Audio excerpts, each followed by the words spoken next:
Long before the cabin, in which Sean and Fireleaf resided in when they sought to escape Lady Noir, was abandoned and forgotten, yet not too long before the fateful tragedy of a certain ninja, his family, and canine companion. It was briefly at one time a vacation home for a young couple and their 2 daughters.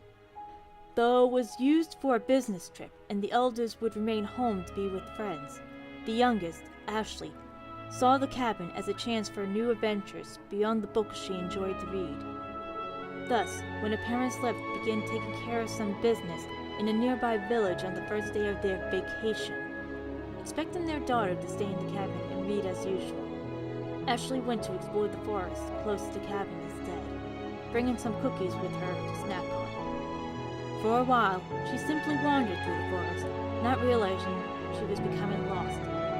As she came to a small clearing, Ashley came across a small boy about her age and a wolf. Now the boy and his friend and guardian wolf, while a bit surprised at Ashley's appearance, expected her to run back to where she came from, screaming in fear at the sight of the wolf. Yet to both of their surprise, Ashley had instead ran up to the wolf and hugged him, offering them both some of her cookies. And thus, a bond of friendship was forged between the 3 of them. As time passed on, Ashley, the wolf husky, and the boy Fighting Leaf became good friends. Over the course of her family's vacation, Ashley would sneak out of the cabin to meet her new friends. Whether it was to play games in the snow, tell stories to one another, or simply to gaze at the stars that night. Yet their happiness, like many things in life, would soon come to an abrupt end. On the last day of her family's vacation, before they were to leave the next day, Ashley left to meet her friends later than expected, due to working so hard on a drawn picture of the 3 of them playing in the snow, which she planned on giving Fighting Leaf as a token of their friendship. Yet perhaps this was what saved her from what could have been a most gruesome fate. For when Ashley just about reached the clearing where the 3 would often meet, she saw a strange man carrying a sword covered in blood, walking for the path her friends would take to get to their home. Suddenly filled with fear from both the sight of the man and for her friends, Ashley stayed hidden from the stranger till he was gone, and then dashing to the path to her friend's home. As she ran, she could smell the stench of burning flesh and fresh blood, which became stronger the closer she became to Fighting Leaf's home. When Ashley finally reached what could only be her friend's home, the scene before her was such a gruesome sight that would no doubt haunt her for many years.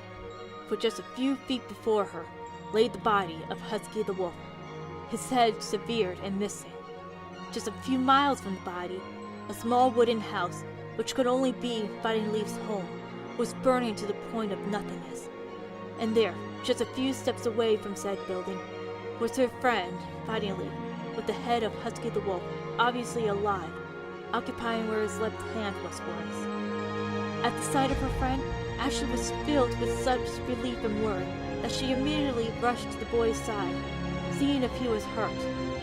As she looked him over, as well as Husky, she noticed that their eyes seemed different, as though the light within them was gone. Out of worry for them, Ashley did everything she could think of to make them show some sort of emotion.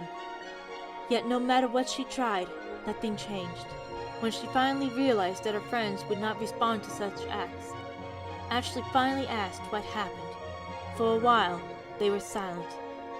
Then finally, with a tone that seemed older and cold for a child his age, began to tell her of what transpired just moments before.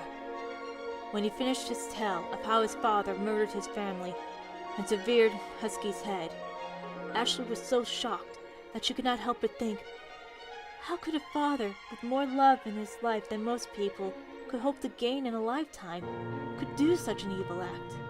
Before she could speak this thought, though, Fighting Leaf began the tedious task of burying his family. With tears in her eyes, Ashley just stood there and watched her friend bury his family, unsure if she should help him or not. After some time, she decided that while she wished to help, she knew her friend would want to do this act alone. So, she did what she felt was the next best thing. She sang for the dead. She sang of pain, of sorrow, of loss, of life and death, family, love, and most of all, hope. By the time finally finished, Ashley's voice was nearly harsh from singing for so long, though unsure if what she did was right, or that her friends appreciated it. No words were needed at that time, for the three of them knew that Flying Leaf and Husky would seek revenge and would probably never see her again. Knowing this, Ashley decided to do one more thing. To the shock of both Flying Leaf and Husky, Ashley embraced them for one last time and gave them the drawing of the three of them together. And then, looking straight into their eyes, Ashley, with a sad smile, and despite how weak her voice was from both singing and the grief she felt, asked them to do one thing. Please, just promise me that you guys won't forget me, and that you never fall into the darkness, okay? And then, without waiting for an answer, Ashley fled from that dreadful place and returned to the cabin just moments before her parents were to return. Yet when they did, they told her that they were leaving that night, due to their business finishing sooner than expected. And so, packing what little she had, save for the few drawings she hid under her pillow as a wish for her friends, Ashley and her family left for home.